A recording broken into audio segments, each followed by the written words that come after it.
Punjab State Science and Technology in Sector 26. Dr. Neelam Gulati Sharma, she is has done MSc with honors and postdoctorate. She has eminently contributed in popularization of science amongst all sections, especially for children, and she has carried out research in biophysics on study of trace elements in skin tumorigenesis with special reference to selenium using neutron activation and radio trace techniques at Punjab University Chandigarh, for which she was awarded PhD degree. After a brief stint at NIS Patiala as junior scientific officer, she joined Punjab State Council for Science and Technology in 1988, in the same institution where she is now having the key position after working so long and so dedicated for different projects. She was credited with bringing the prestigious Pushpa Gujarat Science City project to the Punjab. You all know that many of the school children, they are visiting this particular museum for developing the interest in science and technology, and it was she who was a key person in the development of this particular activity. She has done eminently for awareness of science, because if you induce right in the beginning and their child, so they are able to carry on that spirit for the rest of the part of their life. So she did lot of work in Children's Science Congress, then organizing many essay writing and geoinformatics in 40 rural schools. She has been also associated with motivational programs for talented school students in Punjab and disaster preparedness amongst school children. She established communication centers with the help of DST, Government of India at Faridkot, and rural science corners and district science centers in several schools of the state to bring science to the children. She has also contributed tremendously in the academics by writing 15 books, and she authored research papers as well. She has written popular science articles in various journals and magazines, posters, pamphlets, and has written for children in Geo Junior and editor of popular monthly science magazine Nirantar Soch. She has also been associated to popularize through the media, through FM and Doordarshan media as well. She did organize many mega events like Year of Scientific Awareness, Year of Physics in 2004, which was a very big event, Year of Planet Earth, Year of Mathematics, etc., and has been member of many of the national organizing committees in such kind of events.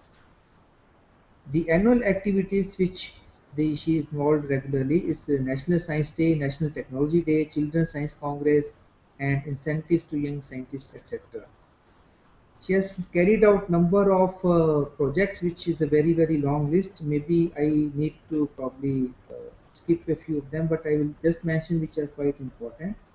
This includes microorganism awareness, low-cost science experiments, explaining science through miracles, mathematics through origami, then telescope making workshop, and one of the key area which is related to this particular, that was developing volunteers for disaster mitigation, hydroponics, nature camps, and safety measures from harmful effects of pesticides and farm accidents. She has been responsible for the preparation of an exhibition on science of flight, which was a dream work carried by her. Some of the important documents which she has published for the benefit of the society in general are Popularization of Science, Vision Statement 2020, Draft of Science and Technology Policy for the state of Punjab we are talking, monthly science magazine, that is Nirantar Soch in Punjabi, and newsletter for the council, Future Frontiers. Presently, she, being associated with the key projects, is a member on the advisory committee and exhibit committee of Pushpa Gujarat Science City, and has been judged for many of the activities like Balshri Awards, Innotech program, IRIS, etc.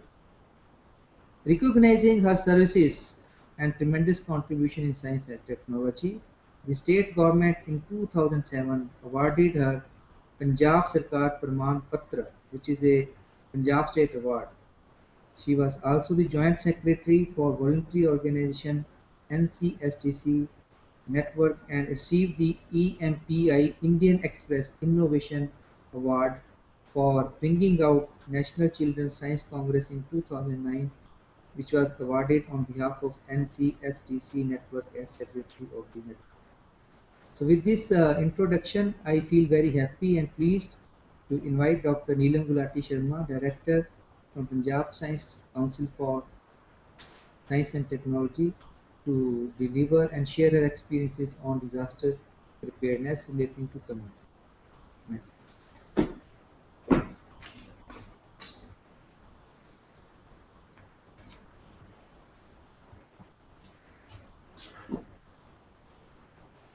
Thank you, Dr. Duggal. I'm extremely happy to be here, and I hope that we'll be able to say something on disasters as you've been hearing for the last 2 days, and we'll be able to conclude something on preparedness, which is one of the aspects of disaster management.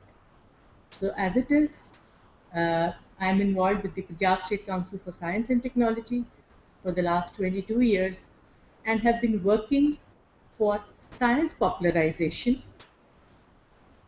This activity has been promoted under our constitution, which says 51AH. The agenda says every individual in the country should have scientific temper, should be able to promote that, and maybe we can develop better after we use science and technology in our daily life. Today, I'll be speaking on community participation in disaster preparedness. The Council has done many workshops on disaster preparedness with the help of National Council of Science Museums and National Council for Science, Technology and Communication, DST, Government of India. And this program was initially given to us for the state as a state level workshop, and after successfully completing it, we got the zonal level programs, and further we also tried to again do this program for children, especially in one of our districts. 40 schools were selected and it was successfully completed. But with the preparedness, we were stressing more on what is the science behind it, whether it is an earthquake or whether it is a cyclone, whether it is fire. All these things need to be studied before we can prepare for it, basically. So, you all would be knowing what a disaster is. Many people think that earthquakes, floods, cyclones, etc. are disasters. But if you really go into the depth, it is what causes these, and the effect which is seen is the disaster part. So if this thing happens in an area where there is no life, no people living there, no inhabitants, then we don't see much of destruction and we don't say that it is disastrous. It's only when we lose on human life, property, that we are able to really, you can say, consider how much we have been able to forego or what losses were there. So, according to one definition, it says any extreme disruption of the functioning of a society that causes widespread human, material, or environmental losses that exceed the ability of the affected society to cope using on our own resources. So if we can recoup whatever has happened, maybe it's not as bad. And so, as I've just said, events like earthquakes, floods, cyclones, by themselves, they are not disastrous. It's only that they affect human life, livelihood, and property where the destruction takes place. We've seen a lot of disasters which keep on affecting our country, and that is why we say this is a need statement. Do we require to be prepared? So this says India is one of the most disaster-prone countries in the world. Over 65% land area is vulnerable to earthquakes. 70% of land is under cultivation, which is prone to drought. 5% of land, nearly 40 million hectares, to floods. 8% of the land, that is 8,000 kilometers coastline, to cyclones. A major disaster practically occurs every 2 to 3 years, and I'd like to share this information here with you that a lot of preparedness is being done these days for the Kangra region, where it is anticipated that it is a possibility, I would say, that some earthquake, which is at a very high Richter scale, might be able to affect this area. So this would cover parts of Punjab, Haryana, and Chandigarh, for which practically a lot of preparedness is being made, and we are also having regular mock drills to see that we are prepared if ever this happens or it occurs during this region. 1 million houses damaged annually, along with human, social, and other losses. During 1985-2003, the annual average damage due to natural disasters has been estimated to be 70 million US dollars. And of course, recently we've seen a major catastrophe in Uttarakhand. So we always say, considering this, that yes, there is need to really prepare ourselves before any disaster strikes us. What are the common disasters which affect India? Because there are many which don't affect us, which are there in parts of America and Europe. So we are mainly affected by earthquakes, volcanic eruption, tsunami, cyclone, flood, landslide, forest fire, drought. Major accidents like fire, explosion, and hazardous materials, civil unrest is one which occupies the whole world at the moment. For Punjab, especially my region, I would say we are mainly affected by earthquakes and floods. This year there were reports some drought conditions will also prevail in parts of Haryana and Punjab. Of course, accidents like fire and civil unrest can happen anywhere and everywhere.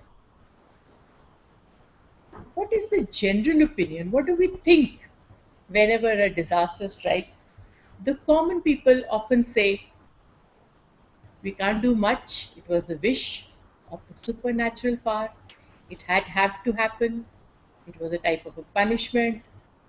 And then whenever we ask people, can something be done?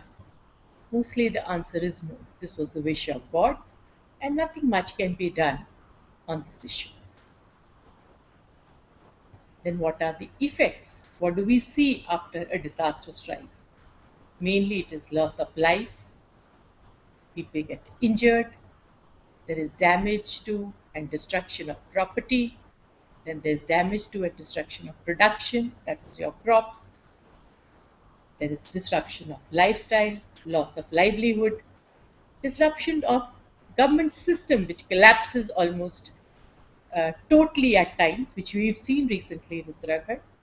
National economic losses there, and not least, if this is a big issue of sociological and psychological after effects which people have to face.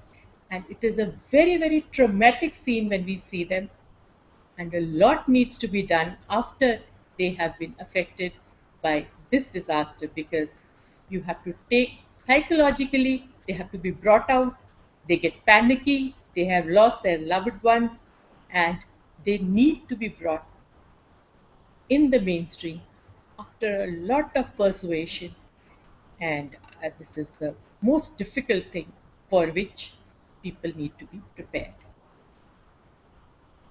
When we say a hazard takes place, how does it take place?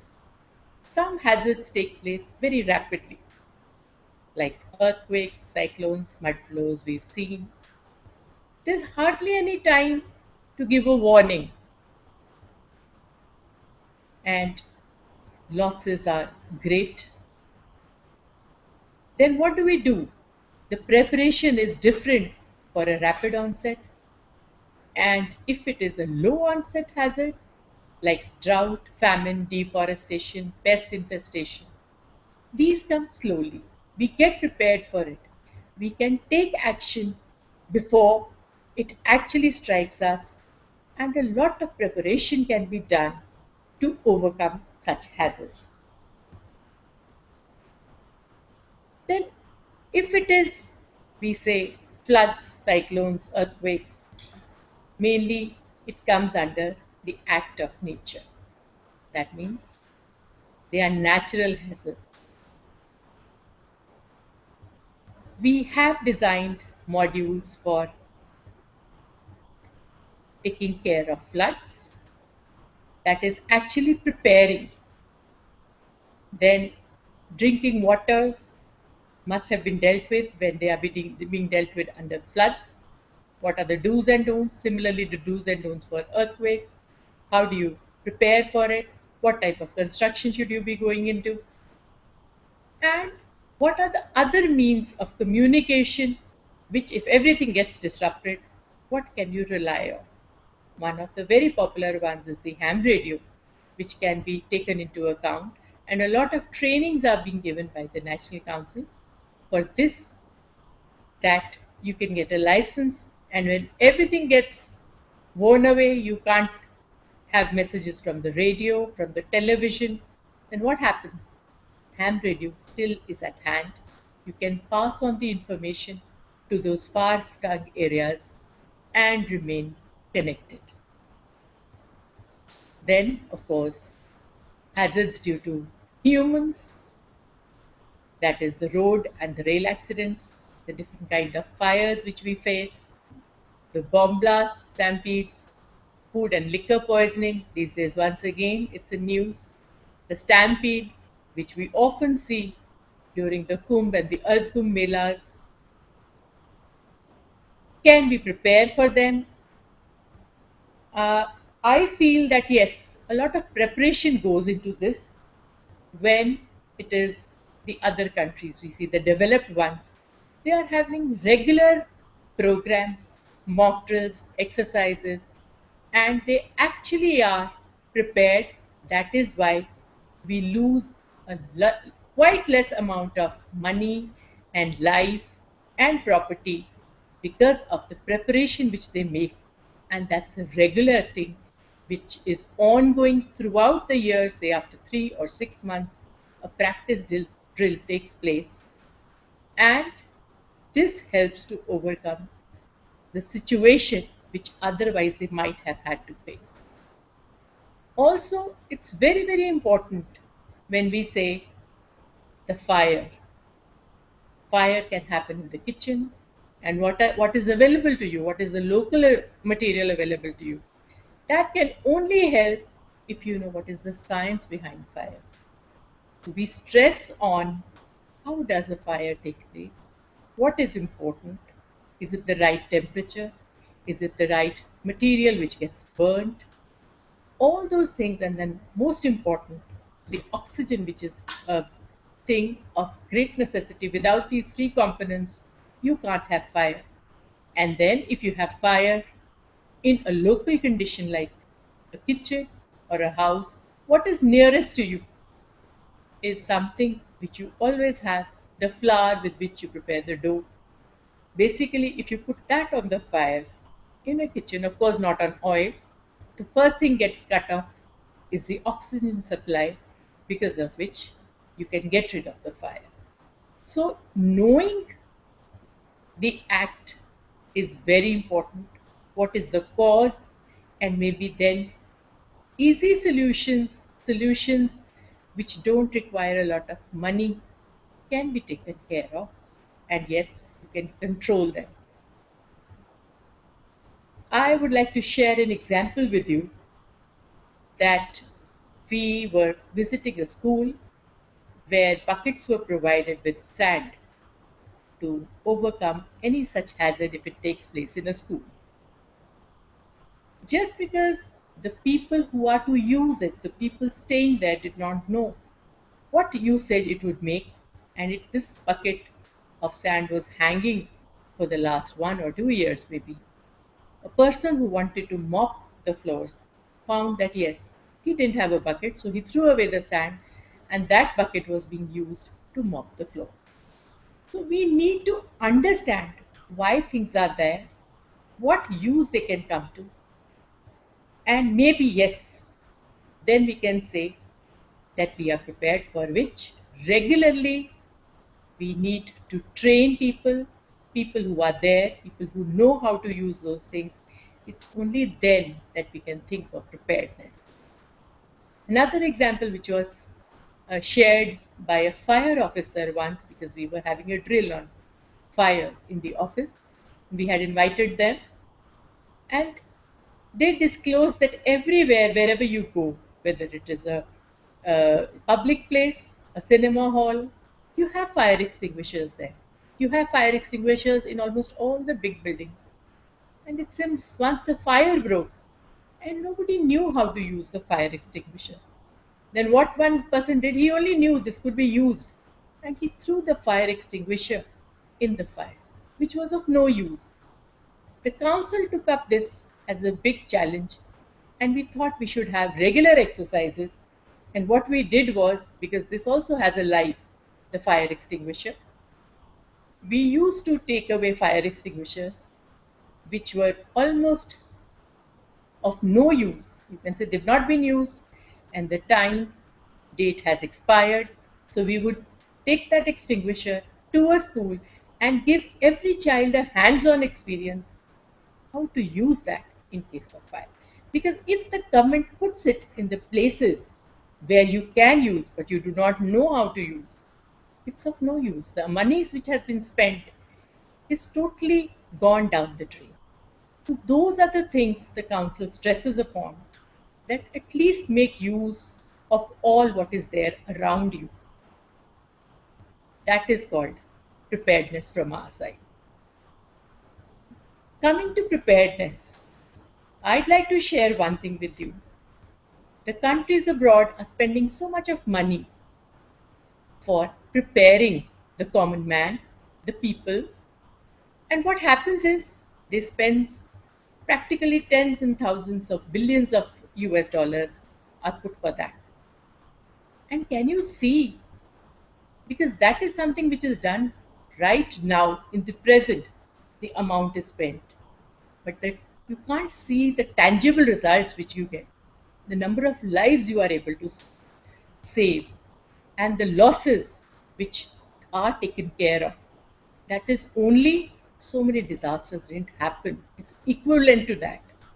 So preparedness is very important, and a very good definition which has been given by United Nations Disaster Relief Offices: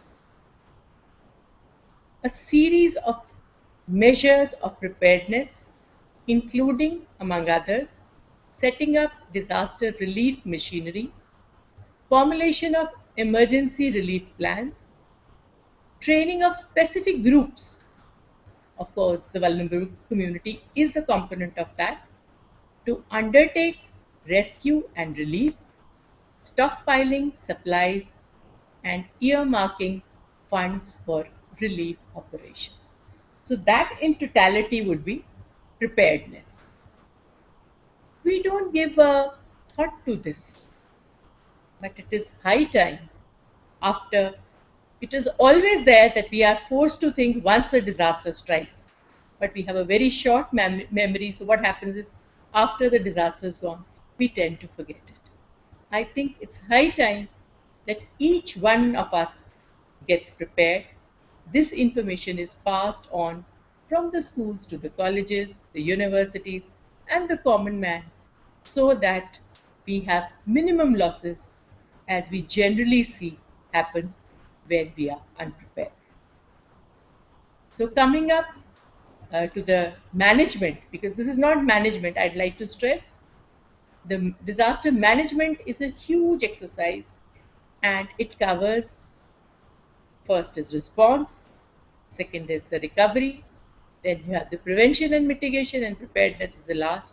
It is just one component of the management side, and we are stressing mainly on this.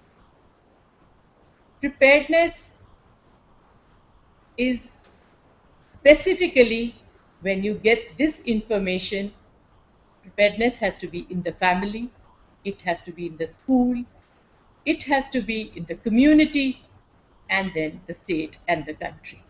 So, all these are very, very important to actually minimize your losses due to the various disasters which we face from time to time. Incidentally, the disaster preparedness is again divided into three components. Some preparation is required before the disaster, that is, it is to reduce the potential for human, material, or environmental losses which is caused by hazards, and to ensure that these losses are minimized when the disaster actually strikes. So here in case of Uttarakhand, a lot of news is coming where it seems a lot of construction had gone ahead on this mountainous side, which is being held responsible for the type of disaster we've seen. Incidentally, a lot of preparation needs to be taken care of. There has been a lot of tourism on this side. So, are we able to handle that amount of tourism? Has to be decided beforehand. How many people need to go to such places? How much can the government or the other agencies handle? All this needs to be taken care of on the side that is before the disaster actually takes place. So these preparedness activities need to be taken care of right in the beginning so that minimal losses can be seen. Similarly, during the disaster, the situation practically changes, and to ensure that the needs and provisions of victims are met to alleviate and minimize suffering, then what do we do? Here, the situation is different. There's practically preparedness for the on site problems. When it has actually struck, we have to see how much needs to be done on what issues, and the preparedness is different from the preparedness which we do before the disaster. Similarly, after the disaster, we've come through, we have tried to do as much as we could for the first two, but now we want to take them back to their original, and for that, the situation would be different, and the preparedness which we have to do is totally different. Generally, what happens is people tend to confuse prevention with mitigation, and a lot of questions are asked. I would like to distinguish between the two terms before we move ahead. Prevention is the action within the segment and is designed to impede the occurrence of a disaster or an event, or prevent such an occurrence having harmful effects on communities or key installations. Whereas mitigation is different. That is the action which we take to reduce the effects of disaster on a nation or a community. The example is the development and application of building codes, which you must have heard during one of the lectures on construction. So, this is the basic difference between the two. Coming to the strategy which we have to adopt for preparedness, there are again nearly 8 to 9 components which need to be taken into consideration very, very carefully, and this is a complete package of the strategy which has to be taken into account. But we are stressing on the last, that is the community based disaster preparedness. Initially, it is only for the uppers that you have to see, you have to assess the risk, the vulnerability, the response. You have to go into the preparation plans. Now, the preparedness plans, the preparation is very important. It's a continuous process. It's not something which you do it in one go and it finishes. And the plans also vary with the type of disaster. the situation where you are, the area where you are, the geographical area where you have to hit. So all these things are very, very important. We'll just go through a few. The hazard, risk, and vulnerability assessments. Assessments have to be done, as I've already told you. What is the community which is going to face? How severe is it going to be? How often do we have this hazard? Whether it is floods, whether it is cyclones, because it's specific to those geographical areas. Some have more of cyclones, others are hit by mud flows, some have slight the what do you call it, for the mountains, and those disasters have to be taken care of in a different way. So, how badly it is going to affect that community, that is important. Then, what are the main sectors like the population, the infrastructure, the housing services? They can be affected. How to take care of them? Then you have to assess the ability of those sectors to withstand and cope with the effects of the hazard. So, if it is in the mountainous region, you can say you will have landslides more common. In our areas of Punjab and Haryana, we are more prone to floods, and of course, the Himalayan belt says earthquakes. So, the Shivaliks, we are surrounded by them, and we are coming in zone 4 and 5, so we have to be prepared for the earthquakes. Further, the response mechanism and strategies also are very, very important. They are a component of this. You need to strengthen the effectiveness of an emergency response. So there is need to develop one, evacuation procedures. How will you evacuate an area? Whether the area is thickly populated or thinly populated, what would be the routes? Which is the best route? In case that route gets affected, then what is the alternative? All the things need to be jotted down, and for this you have to do a complete exercise of the area. And I would say the best people, God forbid if nothing happens to the local community, is generally the local community which can help you in such cases. Because at the site where you have this problem of a disaster, often it's the national agencies who step in, at times even the international agencies come, and we have local NGOs, we have community people who have been trained initially.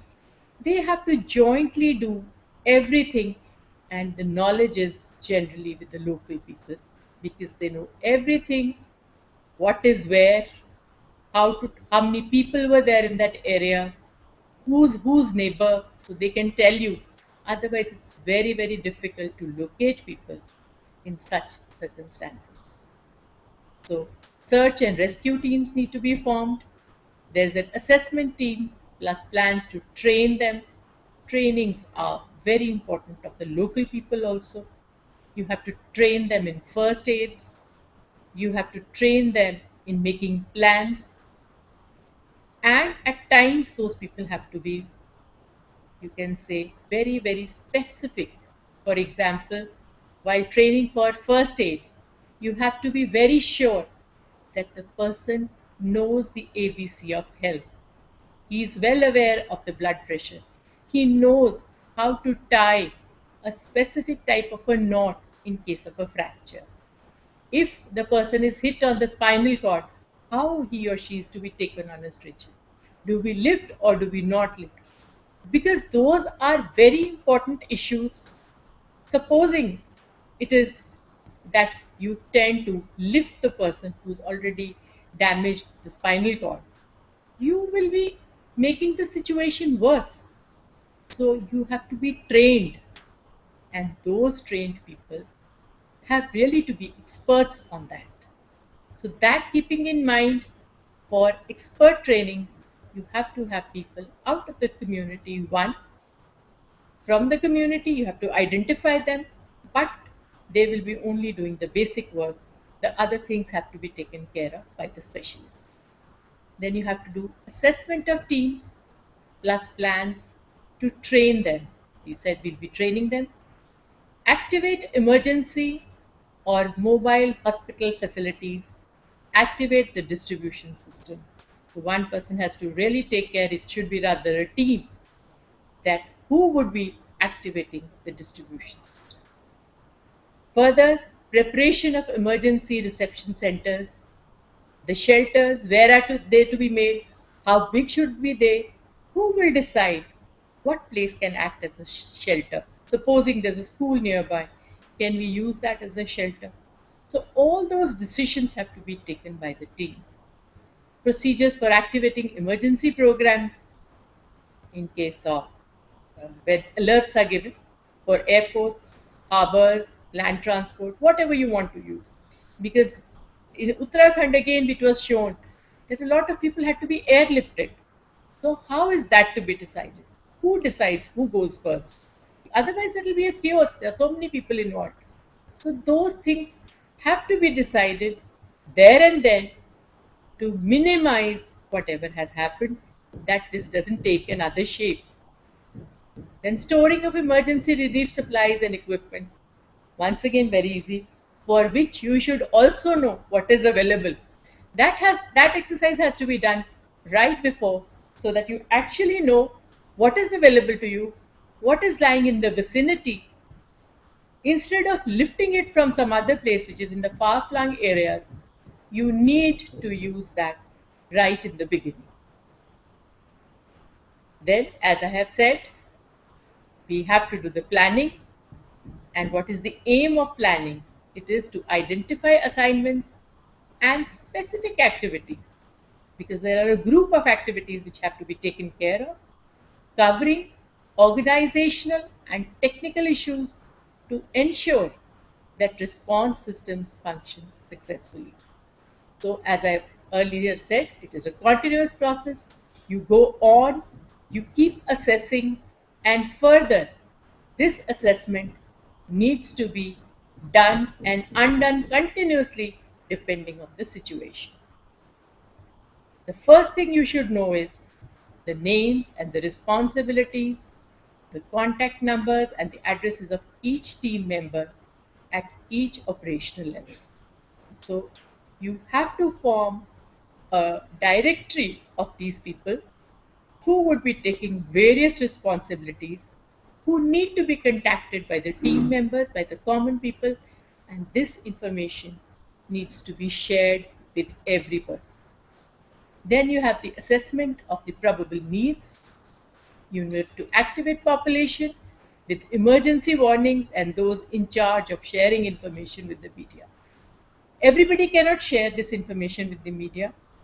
So some people who are responsible enough and can take up this need to be defined, so that they will be the one who will be going to the media and sharing the information. The right information should go, so that we don't have a chaos amongst the people. The second thing is who will give the emergency warning. That's very important. We get warnings from the various departments.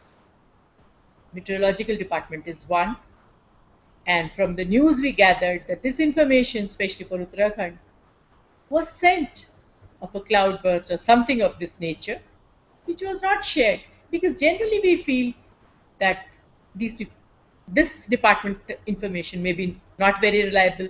Many people keep complaining. Today they said it will be a bright day, sunny day, and today it's raining, and vice versa in the other case. But what is important is whatever information you get should be shared with the people, so that some prior arrangements can be made. It's not important that things should happen. It's good if they don't happen. But if perchance they do, and some prior warning is there, it is of great help to the people. Then how do we involve the volunteers? Volunteers have to be picked up from the community. They are very important because they are the ones who have the first hand information. For example, somebody is there in a family who's disabled, the people coming from outside to help you would not know who's missing or who wants what type of assistance. That is only possible from a local person. Then, how do we involve them? You have to have training programs. They need to be identified first. Then, who would you be using where is your decision of the team. And these volunteers can really, really help you. Then you have emergency needs assessment, whether it is the shelter, whether it's the food, resources, whatever is required. Those needs also need to be assessed in case of emergency. Then you have resource mobilization and allocation. Who mobilizes the resources, the funds? Then how are they given to the common man? How are they allocated? Because it doesn't reach the person who requires it. Often we hear that.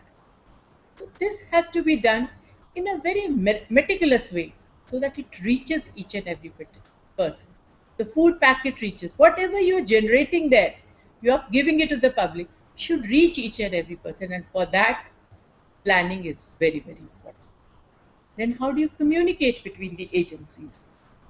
Because then otherwise what is going to happen is, if all the agencies are not coordinating, whether it is the disaster management at the national level, the authority, or it is the state level, then it is the voluntary organization, or they are the volunteers. There should not be any communication gap amongst them. Otherwise, again, you'll add into a chaos. So everybody should know what is being done by whom, so that there is no duplication of the work and you don't miss on any activity. Rescue and medical assistance for the affected. Again, I said this is a very touchy area where you need a lot of trained people. But to tell you an example, which the council did one, we did a training on this where a person gets a heart attack and you are there to help the person. And how do you do that? We got dummies through ITBP, and they actually demonstrated how, in case of an attack, you could help the person by giving him uh, artificial respiration and pumping of the heart. That was done in such a way that the blood was continuously going to the brain. Of course, you can't stop the attack, but at the same time, you are saving the life of the human being by maintaining that so that he reaches the hospital or the clinic in time and necessary action can be taken so that his life can be saved. All these things can be learnt by a common person. They're not very difficult.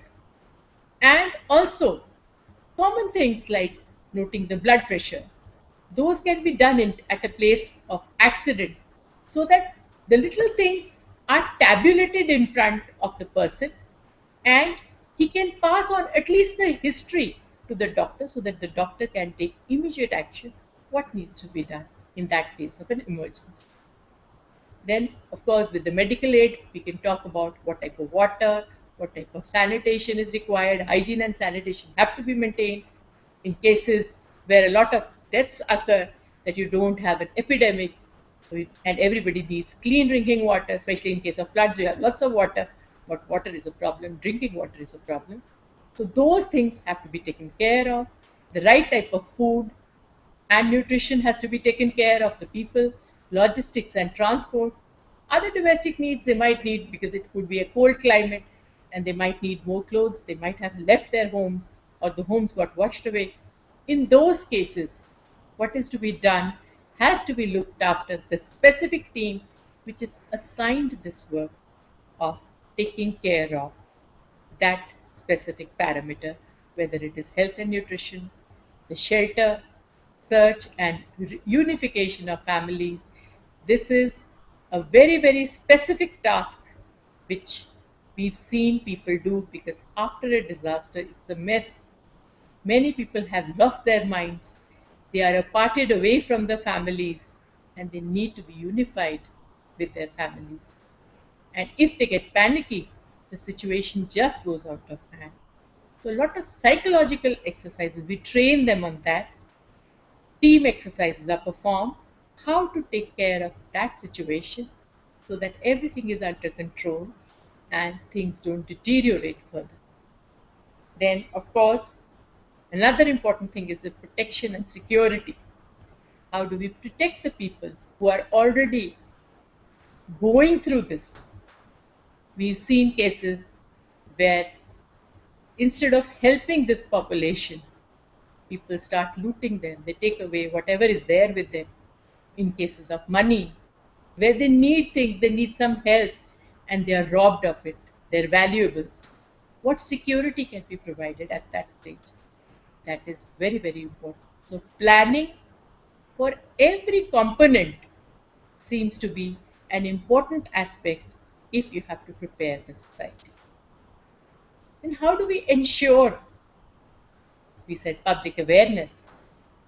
Every individual needs to participate depending upon his or her strengths and weaknesses. Then how do we update the plan? The plan needs to be updated after every 1 hour because the situation might be going worse. And when you are on the recovery stage, yes, then this plan can stay on for some time, or you can reduce on few things which you are really looking after at the moment. Then you have to link it to the national plan. You always have a national plan, and how do you link the state plan is also an important thing. Most important, we plan, we do the public awareness, but no rehearsals. Rehearsals are very, very important in countries abroad. You have rehearsals to the tune of every 3 months and maximally 6 months. Whereas we in India often forget to rehearse, and that is why we forget. So, to recapitulate, we badly need to rehearse. Rehearse in simulation, that means you artificially create that sort of an atmosphere and try to come out of it. The more you do, the better it comes, and these plans need to be reviewed time and again. Coming to the disaster preparedness, it's more or the same as the community preparedness plan, like the other plan, only here you are more specific. That is, you have to first of all see the community, you have to assess the community. What are the weaknesses of the community? What are the strengths? What are the resources available? And the vulnerabilities. What type of relation does the community have with the government and the other agencies?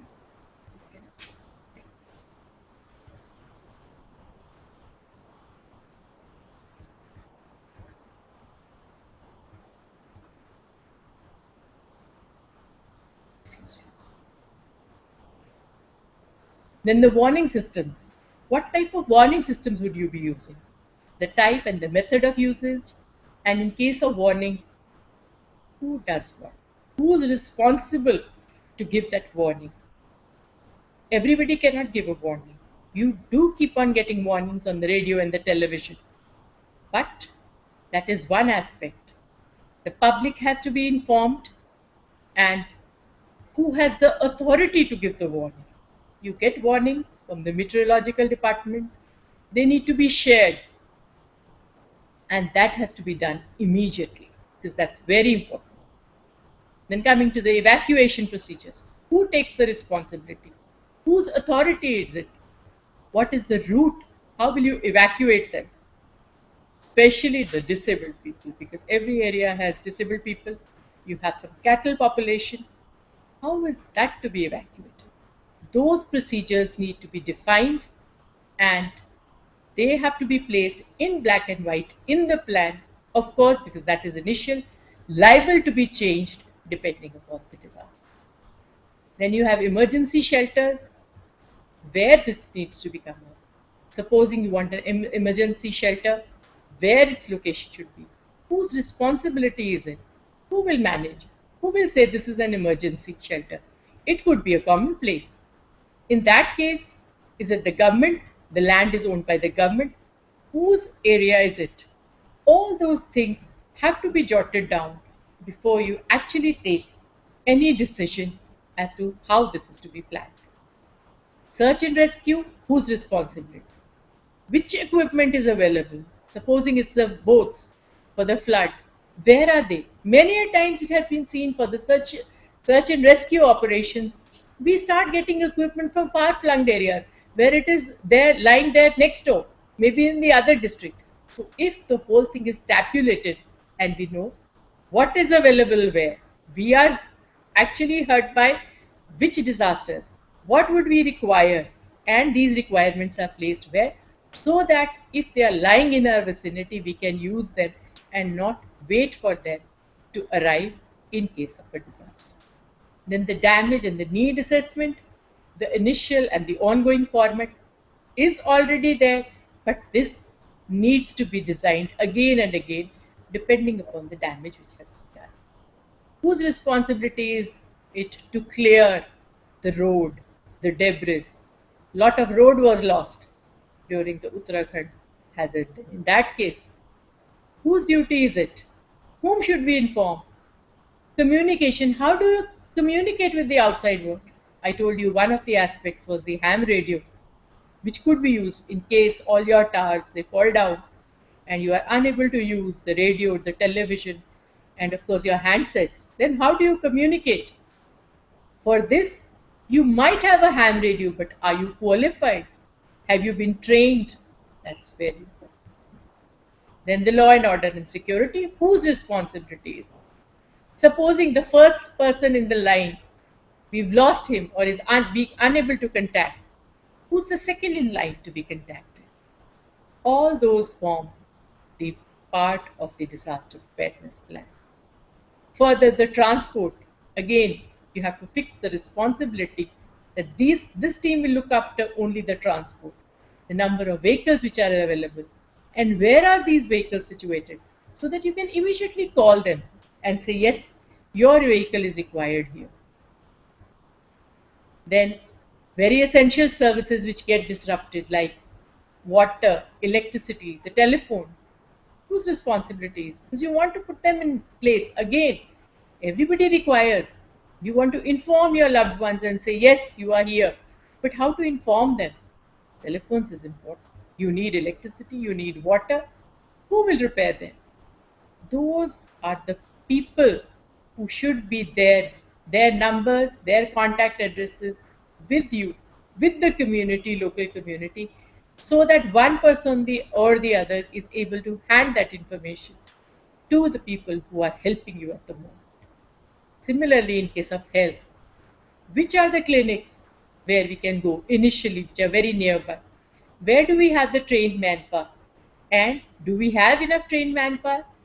If it is there, what are their names, their contact number, the personal support for the affected people? How do we get that?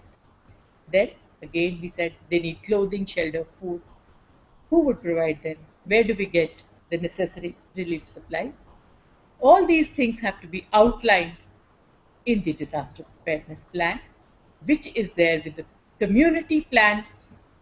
The team which is looking after is well prepared with all the documents and all the information at that time. The agencies, as I told you, we have one at the national level, then you have one at the state level. The military is also involved at times in case of disasters where things just go out of hand. The NGOs are there, the community groups, both social and religious. They really stand by you at that moment. And we've seen it also recently. Then, of course, when the international volunteer organizations also come to help you, who takes care of them?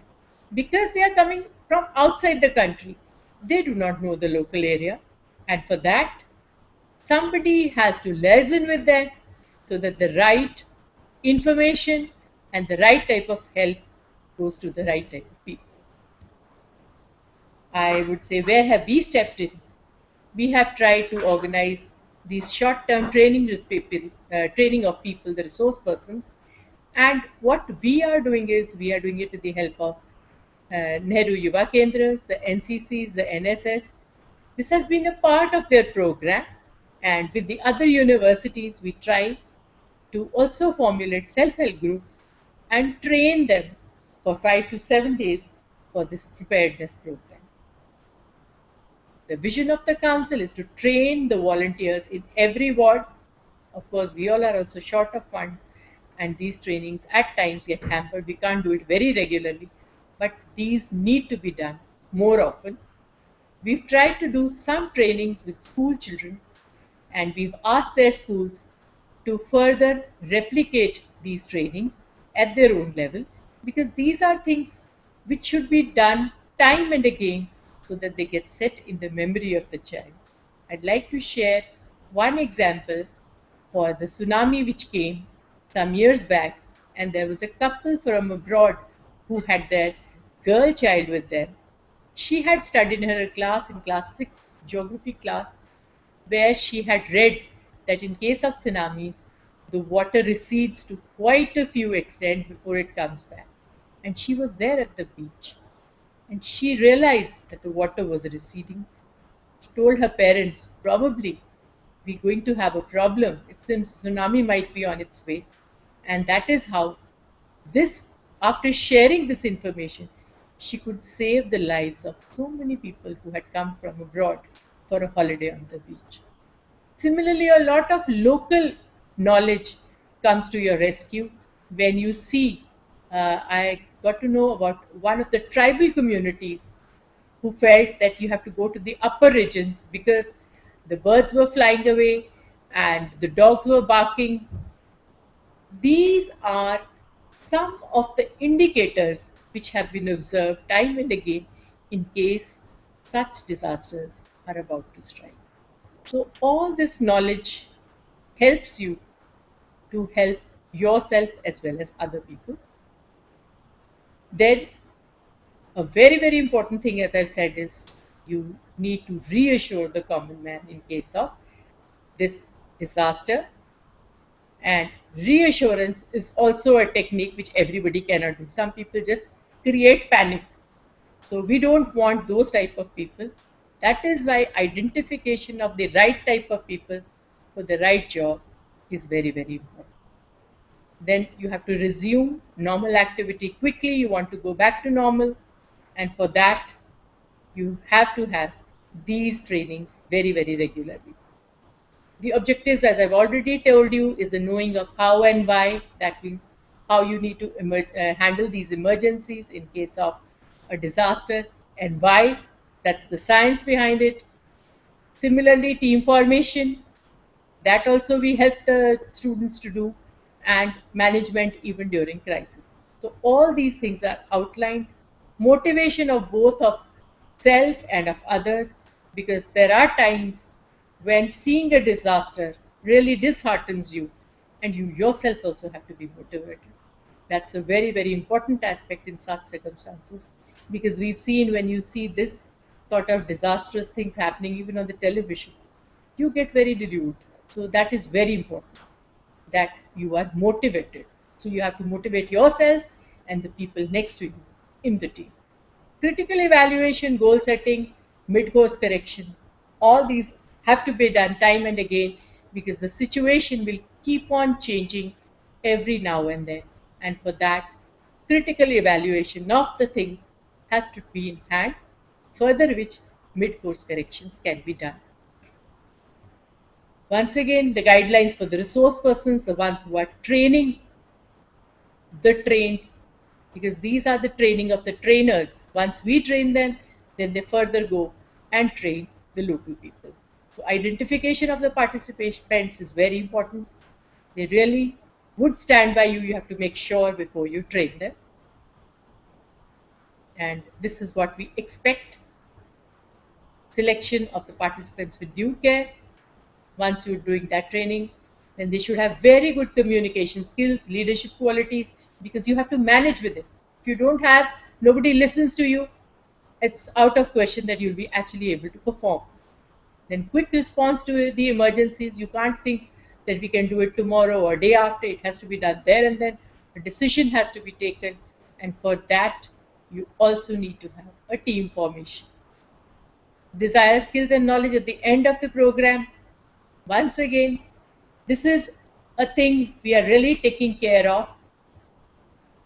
The persons who are selected in the team should have the ability to assess the damage and the destruction and the looming risks very quickly. So this has to be done very fast, assessing medical and other needs professionally so that they are literate enough to assess these needs. It's not that somebody who's a person who's having no knowledge will be able to assess the medical need of the person. So he has to have that sort of an insight before he's able to do this. That person has to be identified. For the streamlined distribution of relief material and services, another set of people have to do. Then this thing has to be done regularly, that is the upgradation of skills. In case of plenty of deaths, as we've seen, and there are chances of an epidemic, so we have to really see that the other population which is there, live population, doesn't fall prey to this. The disposal of carcasses is very, very important. How this has to be done has to be decided by the team once again. And the communication network with the headquarters has to be very important. Role is being played by this team, has to be done very, very carefully. Who will take care of this? These are some of our training programs which we have taken up with the help of schools and colleges, at times even the universities, and they have been trained how to handle fires. So, because this is the person who said that you should know how to really use the fire extinguisher. And I feel that this training is not very difficult because these days you are having those ABC type of extinguishers which are very easy to use. Just to remove the pin and you can press it and the material starts coming out. This is how to hold a casualty. We also teach people how to hold casualties and take them to the required place. This is also an art, and you have to handle it in that particular way. Because at times the person is very heavy and you feel you cannot lift the person. But the technique is such that it is possible for you to take that person to the right place. Similarly, we had a program only for girls who were being made how to use different type of bandages to tie them, and it was taught to the common girls in a college. Similarly, here too, she's lifting the person on her back, and yes, when we said it's the teamwork in cases of management of disasters, the civil defense comes into place, the Indian Red Cross comes into play, fire brigade is very important. Then you have the St. John's ambulance, NCC, NSS, NYKs, and of course the local organizations. So how do you do it? Taking into confidence everybody so that you are able to provide the right type of results is the thing. When you are in close coordination with them, then only the program can be a success. In the end, I'd just like to say there is nothing to be scared about these disasters, so don't be scared, but be prepared. Thank you.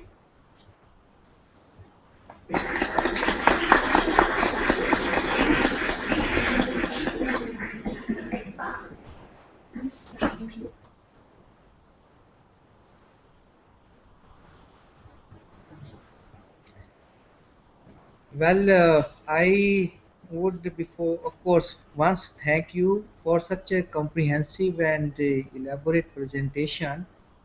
And I was so keenly also hearing myself that I could see that you have touched almost all the aspects of the preparedness involving people, community, government, and other voluntary and other bodies.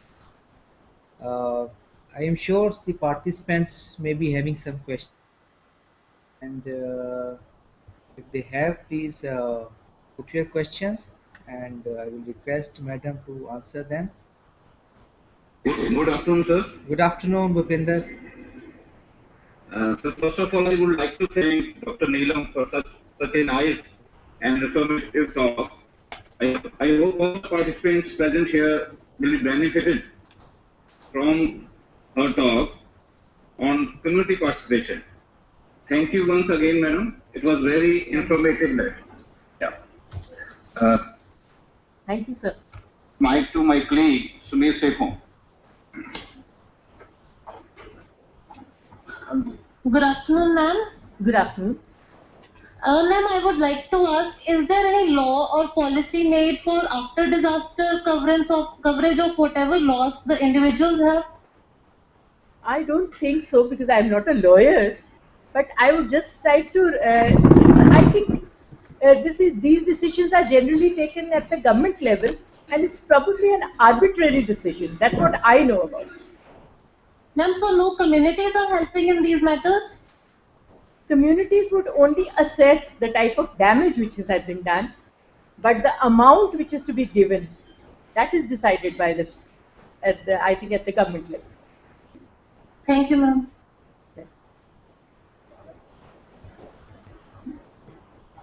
Thank you, ma'am. Thank you. Thank you so much.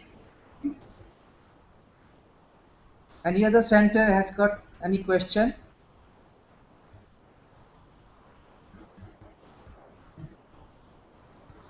Okay, so madam, I have a couple of questions, which I believe, for it may be in the minds of the people. And since I have been also associated working in that, during your talks, it was very, very evident that there are three stages. One is that, pre-disaster, then during disaster, and post-disaster. May I ask you that out of these three stages, where we are lacking the most? I think it's the pre-stage. Because in cases where there are earthquakes and floods, you don't have warnings to that extent. You can't prepare. So whatever has been prepared would be of utmost use to the government. Okay. The second thing is we have different organizations. For example, we have government agencies, we have some volunteer agencies like NGOs, and during such kind of occasions, some few other agencies also turn up. Now, despite of all that, for example, we saw that in the Uttarakhand especially, despite of all that, we have lot many organizations. What really, is causing that delay in, starting the relief measures? Yeah, I think that's lack of coordination basically. They are missing on that, and at times, whatever is required, decisions cannot be taken because some has some type of information. They are gathering also information on their own. So it's the responsibility which needs to be fixed. One, for the person who will gather this information, and the second is how to implement it. And is it could be also because the lack of coordination is because of the lack of communication, because each of sometimes the agencies, they work in as a separate entity rather than be in contact with other organization, and knowing that who is the right channel to go by that. So they just start independently, of course, with the goodwill and all the good Definitely. genuine desire.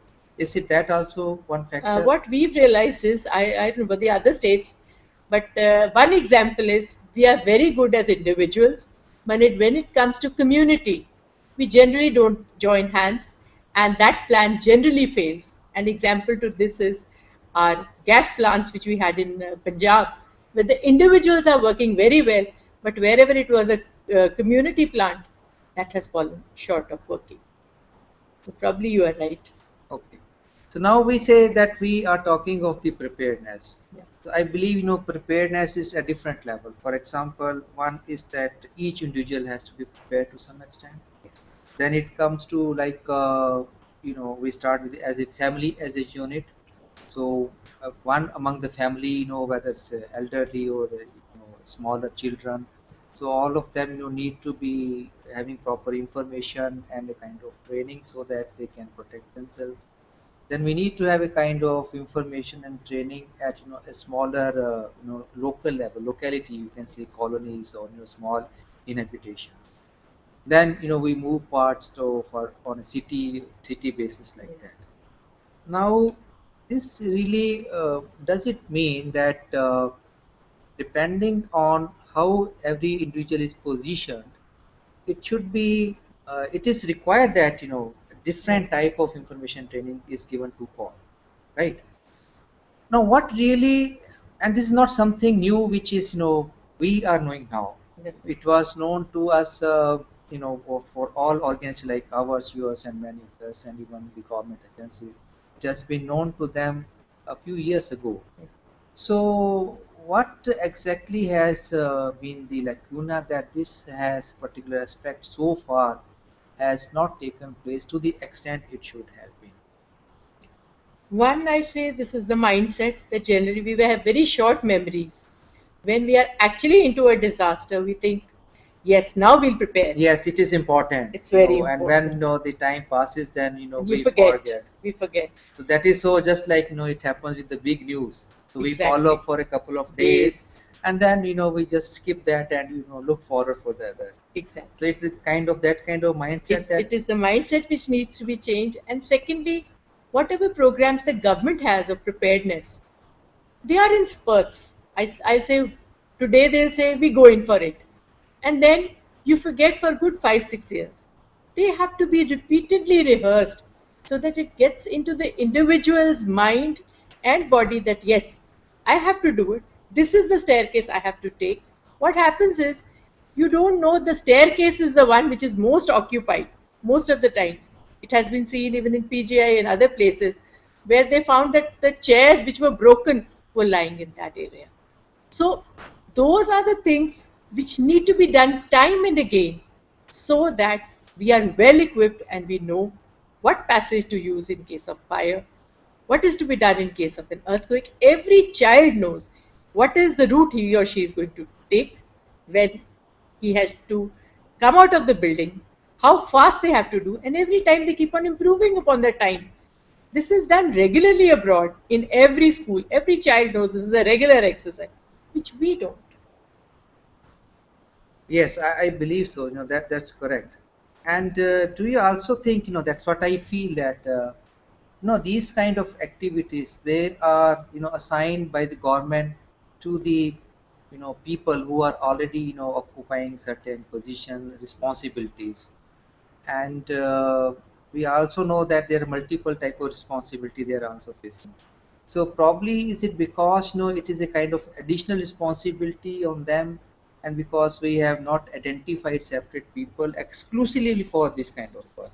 This is I feel this is one of the reason. Very true, very true. Because the priority, this is probably the last priority. So Isn't obviously, it? obviously they will feel that let me finish my job first, Exactly. and And then then I'll look. then I will come to this if I get Definitely. the time. Definitely. Okay. One of the things which you just now mentioned was the emergency exit plans. I think we are quite poor in doing so. When we enter any public building, multi-story Yes. building, they should be displaying properly what are the fire exit plans, Mhm. what are the fire exit Yes. routes, and in some of the organizations they do that, but probably this is done at such a place that it is not visible to Yep. people, or if it was done it gets defaced and nobody then takes care. I know only one place, the lift inside the building, Yeah. which clearly Stairs. marks that in case of Mhm. fire or that the lifts off, Earthquake. this is what you need to do. But nobody displays that in case of earthquake or in case Definitely. of fire or other kind of contingency in the building happening, you need to do that. Yeah. I think I got a very good idea from you by talking to you that yes, we don't give this information. And often we've seen that disasters of this type, especially the fire thing, has happened in cinema halls. What if a 1 minute information is given that these are the exits you should follow in case of a fire, which can be easily done. Which can be. So I think this is one of the people need to be also given training that how to stay calm. Don't just panic, Panic. because during the panic they do such kind of activity which will worsen the Worsen the situation situation. rather than helping them out. Very So this means what we gather is that we need to identify and chalk out very specific programs of let's say information and training for individuals at different level, for people at community level, so that they can be given this training and education, and they get prepared for during such kind of thing. One more question finally. We were talking of emergency shelters. Do I just want to know, for example, this emergency shelter is again a kind of structure, or right? So if a kind of say earthquake comes, so the other building getting damaged, how do we expect this emergency shelter will not be damaged and will remain intact? Yeah, then in case of an earthquake, you'll also have to identify where you want to put this, because it has to be away from bigger buildings so that they don't fall on you. And if it is something on which is made of cloth, like a tent or something, that would be better, so that if in case it falls on the people, they are not hurt. So this would depend on the situation, what type of disaster it is. I think that would decide on what type of building you need to occupy. And one more, we we have, say, for example, in your presentation, that there are people who are identified for relief operation, so, or they are trained for rescue operation, for medical aid, and other kind of different activities. In case when the disaster is striking and it is, say, severe, all these people would also be affected. They do. So that's why we say teams. So how do we expect really that they will forget what losses they have been personally, everybody, if in an area, everybody, we don't expect that if I have identified this, the disaster is not going to say you have been identified as expert, so I will not touch you. So because you are going to provide the relief, so they are also likely to be touched.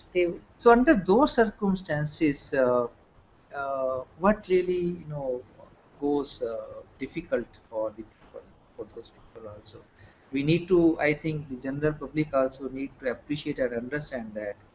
And in case of there are any kind of delays, we must also appreciate that they are also the human beings, and they themselves have been touched by that. So thank you so much, madam, for such an informative talk. Dugal sir? Yes. With your kind permission, we will take 2 minutes, please. Yes, I have taken 5 minutes. You can take 2 minutes. No, not a problem. Okay, sir. Okay, sir.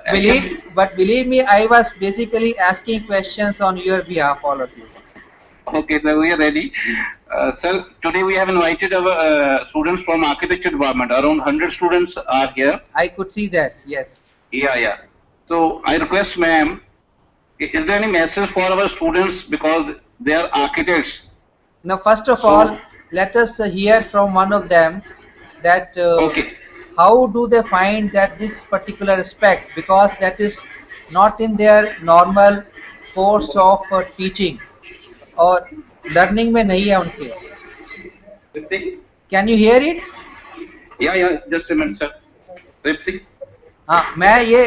So some of them, how do they really feel that though it is not a part of their regular study scheme, so what do you feel about such kind of program? Good evening, sir. Good evening. Sir, I feel that disaster management is a very important aspect in architecture as well. Because if a student is aware of disaster management and the aspects which are required as an architect, which should be included in the building foundations and the building structure, so I feel that every student should be well aware about it and should know what mitigations and what factors are necessary and what steps he or she should take regarding disaster management in his or her design. So I would also like to ask my teachers and you all that how should we incorporate such aspects and such factors in our design elements, in our design, so that we can take proper steps as an architect to work through this any disaster, say earthquake, for protecting people who are residing in those buildings and creating awareness. That's it, sir. Okay. Thank you, Kriti. Did you attend the session in the forenoon? Sir, I did.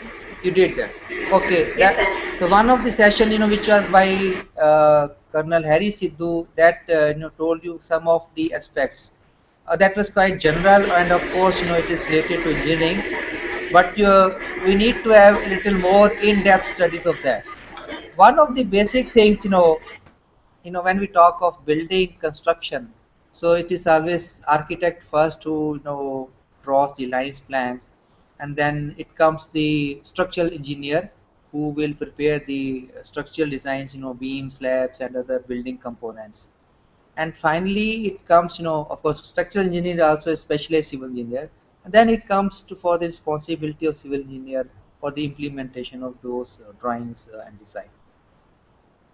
What we have seen is that many times the architects, in an attempt to be innovative, though they need to be innovative, and that's what one of the areas where you want as a competitive edge.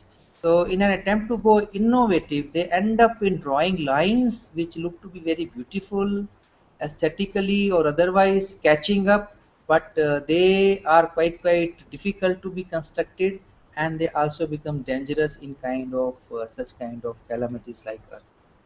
So one of the basic rule is that be simple in the particularly when it comes to designing part, and that's very simple approach.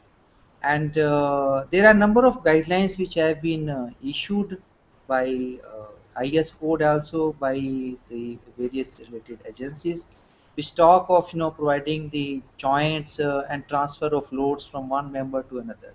The basic thing is that it is not necessary that we end up building very expensively. We are aiming at to make not earthquake proof buildings, earthquake proof building. We are attempting to make earthquake resistant buildings. So engineer is safety and economy both. They have to be matching. I can't really put if I tell come up that I this will be earthquake proof, and you come up with the two times of the costing, so nobody is going to take that. But maybe if I say 10% additional cost, 5% cost, but this will save your building from such and such thing. So yes, then people would be coming forward for that. So for that, there are guidelines that how the designing should be done, how reinforcement detailing should be done. These are available, and which are partly covered in the session in the morning. And maybe if you are keen, I can take one or two more such kind of issues in one of my presentation. I'd like to just add for you. I'd like to say design a safe building. So that should be the message we want to give to the architects. Design a safe building. Whatever you design, the first priority should be the safety and then the rest. Thank you. Thank you, ma'am. Thank you, ma'am. Thank you. Uh, so I think we will take a tea break, right? And after 15 minutes, then we will have a small presentation. ठीक है जी? ठीक है sir, चाय P लेते हैं, अभी fresh हो जाएंगे. Yes, yes. No, you ਤੁਸੀਂ fresh ਹੀ ਹੋ ਸਾਰੇ. हाँ जी already. I can see the faces are. Lecture was very refreshing, sir.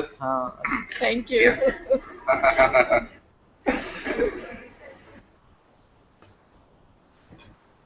So thank you so much. It was great informative, thing. So